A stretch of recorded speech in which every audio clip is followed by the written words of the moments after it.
Assalamualaikum warahmatullahi wabarakatuh. Alhamdulillahi nahmaduhu wa nasta'inuhu wa nastaghfiruh wa na'udzu billahi min shururi anfusina wa min sayyiati a'malina man yahdihillahu fala mudilla lahu ومن يضلل فلا هادي له أشهد أن لا إله إلا الله وحده لا شريك له وأشهد أن محمدا عبده ورسوله أرسله رسوله بالهدى ودين الحق ليظهره على الدين كله ولو كره المشركون وبعد فإن الله تعالى أحل النكاح وندب إليه وحرم السفاح وأوعد العذاب العليم عليه وقال تعالى ولا تقربوا الزنا إنه كان فاحشة وساء سبيلا وقال تعالى يا أيها الذين آمنوا اتقوا الله حق تقاته ولا تموتن إلا وأنتم مسلمون وقال تعالى ومن آياته أن خلق لكم من أنفسكم أزواجا لتسكنوا إليها وجعل بينكم مودة ورحمة إن في ذلك لآيات لقوم يتفكرون وقال رسول الله صلى الله عليه وسلم النكاح سنتي فمن رغب عن سنتي فليس مني. Bapak Ibu hadirin yang saya hormati, Adinda Muhammad Anwar Kasidi dan Adinda Yulia Krisna Dewi yang paling berbahagia di pagi hari ini.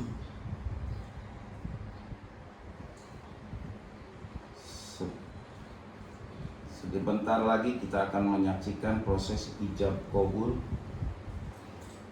yang mana sebetulnya peristiwa ini sering kita saksikan dan sering kita lihat. Seharusnya tidak perlu semua mengantarkan ke sini, tapi kadang-kadang animo kita untuk menyaksikan peristiwa pernikahan tinggi sekali. Kenapa demikian? Padahal kalimatnya itu-itu saja, tidak pernah diganti. Kalau bahasa Indonesianya saya terima nikah dan kawinnya. Kalau bahasa Arabnya qabiltu nikahaha wa tajwijaha, sama. Kalau pakai bahasa Sunda mungkin berbeda lagi bahasanya, tapi intinya sama. Animo kita tetap pengen melihat. Kenapa? Inilah yang disebut misaqul rij, peristiwa suci. Bukan hanya kita saja yang menyaksikan peristiwa ini. Ribuan malaikat turun. Bahkan Allah Subhanahu wa Ta'ala menyaksikan peristiwa ini. Karena peristiwa ini bukan sembarang peristiwa. Peristiwa ini bukan sekedar dicatat oleh saya sebagai petugas dari KUA, tapi peristiwa ini adalah janji manusia, janji seorang suami, janji calon suami di hadapan wali, di hadapan saksi, di hadapan Allah Subhanahu wa Ta'ala. Yang paling berat adalah di hadapan Allah Subhanahu wa taala. Sehingga apa? Kenapa animo kita yang sudah menikah ingin menyaksikan terus? Setidak-tidaknya mengingatkan buat kita yang dulu 40 tahun lalu pernah menikah. Mengingatkan, kira-kira dari dulu saya mengucapkan qabul, apakah ada yang saya pernah tinggalkan kewajiban saya sebagai seorang suami? Apakah ada kewajiban yang pernah saya langgar sebagai seorang istri? Karena ini semua bukan hanya dipertanggungjawabkan di depan saksi, bukan hanya dipertanggungjawabkan di dunia. Ketika kita menjadi seorang pemimpin dalam rumah tangga, ketika kita menjadi suami dalam rumah tangga, yang paling berat adalah mempertanggungjawabkannya di hadapan Allah Subhanahu wa taala. Tidak bisa kita mengelak mata. Kenapa peristiwa ini animo orang untuk menyaksikan sangat kuat? Karena hati tidak bisa dibohongi. Kekuatan hati untuk menyaksikan ini tinggi sekali. Setidak-tidaknya bagi yang 40 tahun lalu menikah, mengingatkan bagaimana apakah saya sudah lalai atau betul-betul menjalankan kewajiban saya. Bagi yang 30 tahun sama. Bagi yang baru kemarin diingatkan. Kalau saya umpamaan, maaf, ketika kita takjiah menyaksikan orang meninggal, setidak-tidaknya mengingatkan buat diri kita, kita tuh akan seperti itu. Sudah punya modal belum buat kembali kepada Allah? Gitu.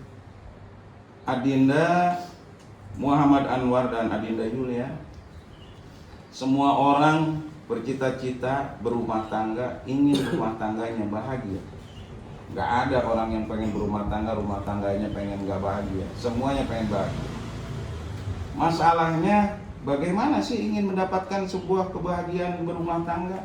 Bukan hanya di dunia, tapi akan mendapatkan kebahagiaan di akhirat. Ada 3 hal yang harus Adinda jalankan untuk membahagiakan rumah tangga. Setidak-tidaknya bahagiakan yang 3 ini. Pertama, bahagiakan Allah Subhanahu wa taala. Ingat, Allah tidak dibahagiakan, dia adalah zat. Gak usah dibahagiakan, dia udah bahagia. Maksudnya apa? Bahagiakan Allah. Menikah bukan sekedar menghalalkan yang haram. Apa bedanya kita dengan non-muslim kalau menikah sekedar menghalalkan yang haram? Sama saja. Tapi menikah tujuan yang paling mulia adalah meningkatkan derajat ketakwaan kita kepada Allah Subhanahu wa taala. Makanya kalau Anda menyaksikan kiai, penghulu ketika membaca khutbah nikah, perhatikan ayatnya. Semuanya ayatnya diawali dengan kalimat takwa. Ada makna di sana bahwa tujuan menikah adalah bagaimana kalian bisa meningkatkan ketakwaan kepada Allah Subhanahu wa taala. Jadi kalau sudah menikah, suami jangan lalai sholat. Kalau sudah menikah, suami ajak istri sholat. Kalau sudah menikah, kalau sudah punya anak, anaknya ajari sholat, didik. Ingat, kalau suami sholatnya sudah benar, sejauh apapun dia dari istrinya, ketika digoda oleh wanita yang secantik apapun dia bukan takut dengan istrinya, dia bukan takut dengan mertuanya, tapi dia takut kepada Allah Subhanahu wa taala. Kalau kita sudah takutnya sama Allah, maka insya Allah apapun yang kita lakukan tidak akan menyimpang dari apa-apa yang digariskan oleh Allah Subhanahu wa taala. Jadi bahagiakan Allah. Niatkan Adinda semua menikah yaitu untuk ibadah kepada Allah Subhanahu wa taala. Insya Allah